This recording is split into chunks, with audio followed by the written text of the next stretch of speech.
Welcome to another episode of the Podcast Archive, your podcast channel. Welcome to the debate. The enterprise AI landscape has, well, it's fundamentally shifted. The whole definition of utility is changing right before our eyes. We are rapidly moving past that experimental phase with general-purpose models and into a period of really strategic, intentional deployment.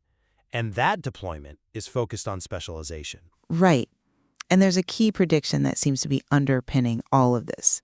The idea that by 2028, over half of the generative AI in the enterprise will be what we're calling domain-specific language models, or DSLMs. Exactly. So the question for us today is this path of extreme specialization, prioritizing hyper-specific context, meeting these granular compliance rules, getting clinical-grade accuracy, is this a necessary and reliable strategy for success?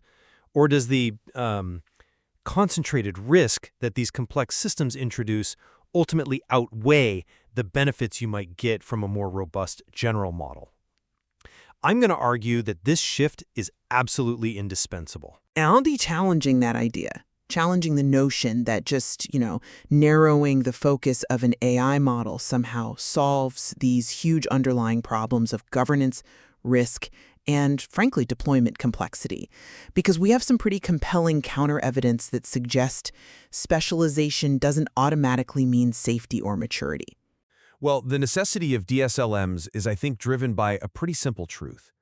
The era of just relying on these massive, general black box models for any kind of high-stakes work, it's ending. It has to. DSLMs offer superior performance because they are trained rigorously on specialized datasets. We're talking proprietary financial algorithms, pharmaceutical R&D, patient-specific clinical pathways. This is what allows them to achieve the accuracy you need, and crucially, meet the compliance requirements that define responsible AI use today. Differentiation is all about context. This deep context is what lets a specialized AI agent make a sound, defensible decision in a scenario that would just cause a general model to hallucinate or fail completely. They are simply not sufficient where the risks are catastrophic. I see why you think that relying on the existing, established general models feels safer. But let me give you a different perspective. Only specialized context can truly drive institutional strategy and measurable outcomes. And that's because that context allows for transparency and the ability to audit. I appreciate the focus on outcomes, I do. But I'm sorry, I just don't buy that specialization automatically solves safety or governance. Let me tell you why. We have concrete evidence that highly specialized systems can fail, and fail spectacularly, in sensitive domains. You mentioned high-stakes scenarios, so let's look at one. Mental health crisis response. A recent study found that the big general-purpose chatbots, your ChatGPTs, your Claudes, they responded appropriately about 83% of the time. They followed established crisis protocols. Okay. Now, the specialized AI companions, systems designed specifically for that intimate domain, responded appropriately only 22% of the time. So if a model that's designed for a specific domain carries a 78% failure rate in a crisis, its domain specificity is a massive liability. It's not an asset. And beyond that, this push for specialization just accelerates institutional complexity. It widens the governance gap. We're seeing it right now in healthcare, where they're grappling with this surge of shadow AI, staff just using consumer tools. That completely undermines any theoretical benefit of adding yet another complex, specialized platform. That performance gap you're citing is, it's certainly troubling, but I think we have to be very precise about that evidence. That specific study speaks more to the risks of certain types of companionship-focused DSLMs, which are designed for, very open-ended psychological interaction. It's not a rejection of the entire category of models needed for mission-critical operations like documentation or financial risk assessment. Where enterprise DSLMs truly deliver is quantifiable, measurable ROI in core workflows. But let's clarify that ROI mechanism. How is this specialization providing a unique value that a general model just fine-tuned on proprietary data couldn't achieve? It's in the sophisticated sequencing of different models, which requires deeply specialized components. Think about advanced clinical AI copilots in healthcare. They're expected to scale first for critical tasks like automating documentation, triage. To succeed there, you don't just need to summarize text, you need to predict next steps based on complex data, images, genomics, patient history. So, you achieve this using specialized large multimodal models, LMMs, trained for that predictive sequencing. Then you combine them with specialized LLMs that are optimized purely for generating accurate, compliant summaries. So it's a multi-model system. Exactly. A generalized LLM, even if you fine-tune it, just lacks the underlying architecture to do that predictive LLM function reliably. The combination of these specialized parts ensures the output is not just accurate but legally defensible. And success isn't just measured by, hey, we deployed it. It's measured by real KPIs, reduced clinician burnout, greater patient safety, better throughput. That's a tangible impact that a generic model just can't deliver. I don't dispute the potential value of that, but that level of specialization, it comes at a severe infrastructure cost that I think gets glossed over. You said success is measurable. Okay, let's measure the cost of supporting dozens, maybe hundreds of these models in one company. We're in the middle of what analysts are calling an infrastructure reckoning. And yes, the cost per token has dropped by a factor of 280, which is incredible. But the sheer volume and the complexity of usage for a whole suite of DSLMs drives monthly bills into the tens of millions of dollars. But that's an investment in capability. Is it, or is it a diversion of funds? To do this, you have to build and maintain a strategic hybrid infrastructure, managing on-prem, private cloud, public cloud, all while trying to ensure data governance across every single one of those specialized systems. This is where the economic reality hits. Maintaining that ecosystem, it risks diverting essential investment away from the most foundational problems. IT leaders today, they cite inadequate infrastructure and a lack of clean data and clear governance as the biggest barriers to adoption, not a shortage of fancy AI tools.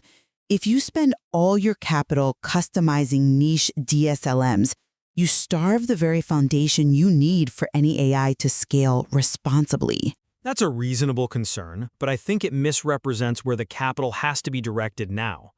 The shift isn't about ignoring the foundation, it's about prioritizing investments in specialized infrastructure because it yields the highest verifiable return and it mitigates the highest risk. General infrastructure for general models gives you general outcomes. And this hybrid infrastructure isn't a flaw, it's a necessity. A bank has to keep its trading algorithms on-prem for security. It can't do that and also use a public cloud for customer interactions without a hybrid model. Specialization lets you choose the right infrastructure for the right risk profile. But this brings us right back to the concentrated ethical and psychological risks, especially when these systems interact with people. The study on AI companions you kind of dismissed. It highlighted that these anthropomorphic DSLMs systematically violate mental health ethics. They simulate a false sense of empathy instead of directing users to actual clinical resources. I mean, this can lead to severe psychological dependency, delusional thinking, and tragically, there are documented crisis incidents, including suicides linked to these chatbots. These aren't risks you find in a general data summarizer. They're specific to these intimate, domain-focused systems. And it's not just psychological. Think about facial recognition for authentication. Biometric data, your face, your voice, it's permanent. It can't be changed like a password if it's compromised. So a specialized system holding that kind of immutable identity data creates a lifetime vulnerability if it's ever breached. That's an interesting point on the immutable biometrics, though I would frame the psychological argument a bit differently. The solution isn't to stick with generic models that have limited utility, and then users just turn to unregulated shadow AI anyway. The solution is to embed human accountability and literacy within the specialized system itself, the whole human-in-the-loop principle. Human accountability, right? We're seeing a massive educational shift to mitigate this. By the end of 2026, AI literacy, the ability to understand, critique, and apply this stuff responsibly, is projected to be embedded in every single degree program. That human factor is specifically designed to mitigate the psychological risks you're citing. And furthermore, the regulatory environment is designed precisely to target specialization. The EU AI Act, for example, it classifies certain high-risk systems in finance, in medical devices, for strict assessment because they're domain-specific. This shows specialization and rigorous oversight are working hand in hand. You can't audit a general LLM for financial risk effectively. You must use a specialized, auditable DSLM. I agreed regulation is necessary, but this specialized regulatory environment imposes a heavy and immediate dual compliance burden. That's what it's being called. High-risk systems, say a credit modeling DSLM, now have to comply simultaneously with AI-specific rules from the AI Act and operational resilience requirements under acts like DORA or NIS2.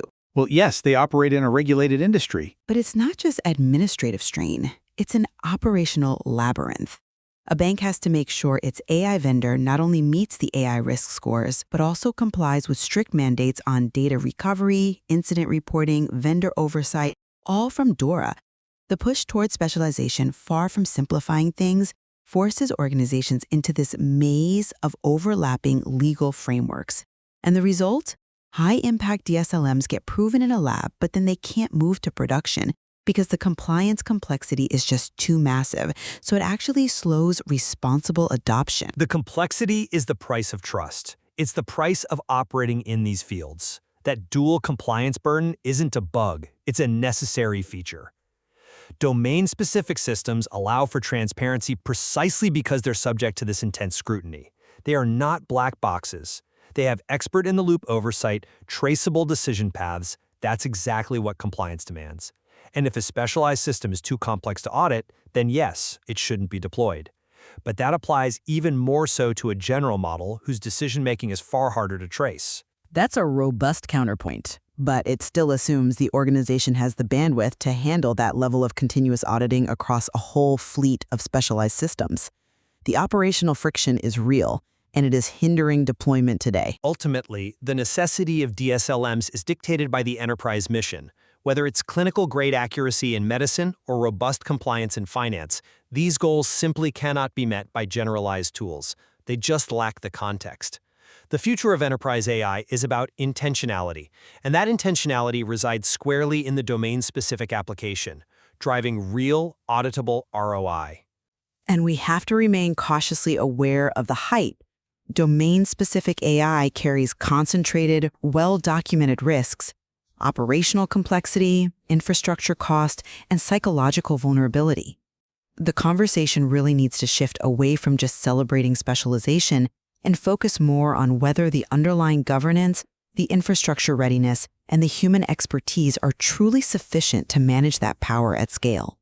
The real challenge ahead is exploring the long-term systemic costs of navigating all of this necessary complexity.